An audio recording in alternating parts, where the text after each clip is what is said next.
Menjelang pemungutan suara yang akan digelar pada 14 Februari 2024, beragam alat peraga kampanye bertebaran di sisi-sisi jalan dan juga memenuhi ruang publik.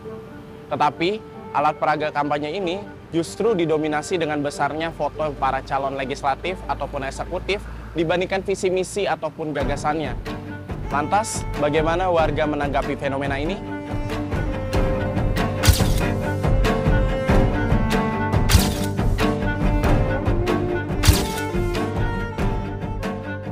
Suka memperhatikan dari apa yang saya lihat, kebanyakan cuma nempel tokoh dari partai, nggak menunjukkan visi misi, jadi kurang efektif sih.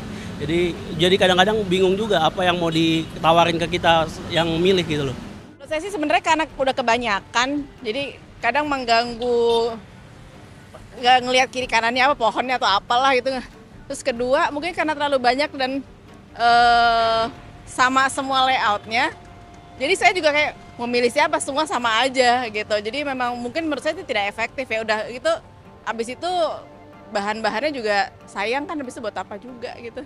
Ya nggak sih? Ada efektif nggak efektif juga, kayak kebanyakan jadi sampah aja sih. Terus nggak ada visi misinya gitu. Jadi cuma penyampaiannya aja gitu. Jadi buat kotor aja sih sebenarnya. Menurut saya masih efektif ya Mas, selain di sosmed, sekarang kan gencar banget tuh di sosmed juga ya.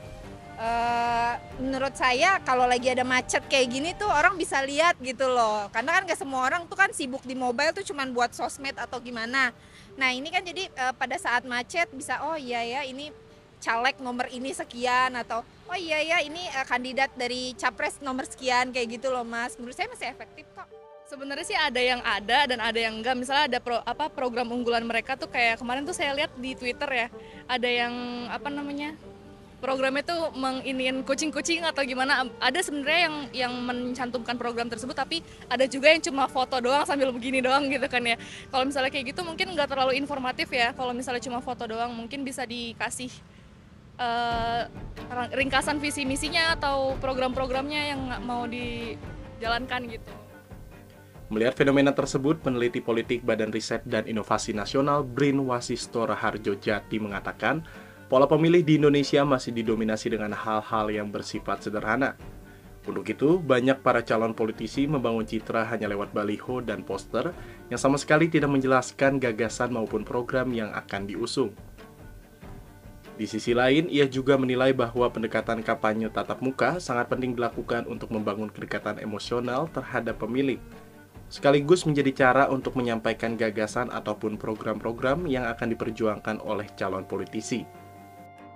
Ya, saya pikir yang paling utama tentu lebih mengedepankan kampanye tatap muka ya, atau mungkin dialog ya. Karena memang di sini para kandidat itu akan tahu persis sebenarnya yang dibutuhkan oleh pemilih mereka seperti apa sih. Karena yang selama ini kita lihat kan baliho itu seolah menutupi celah antara celah komunikasi antara kandidat dengan pemilih. Seolah itu sudah terrepresentasikan secara simbolis dengan baliho itu. Tapi kenyataannya kan tidak demikian. Banyaknya baliho yang minim gagasan jelang pesta demokrasi menunjukkan bahwa para calon politisi masih menganggap pemilih memiliki literasi yang rendah. Maka tak heran pada masa pemilu kali ini, Anda akan sering menemukan para calon politisi berlomba-lomba memoles diri lewat penampilan dan gimmick politik, ketimbang fokus pada gagasan besar untuk membangun negara.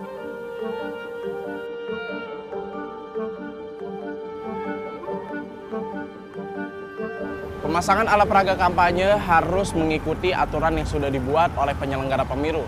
Salah satu hal yang ditekankan, alat peraga kampanye tidak boleh mengganggu dari aktivitas publik.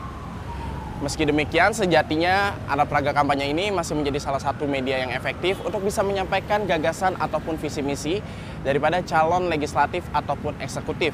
Dari Jakarta, Erlangga Bregas Prakoso, Rizko Bima, Kantor Berita Antara, mewartakan.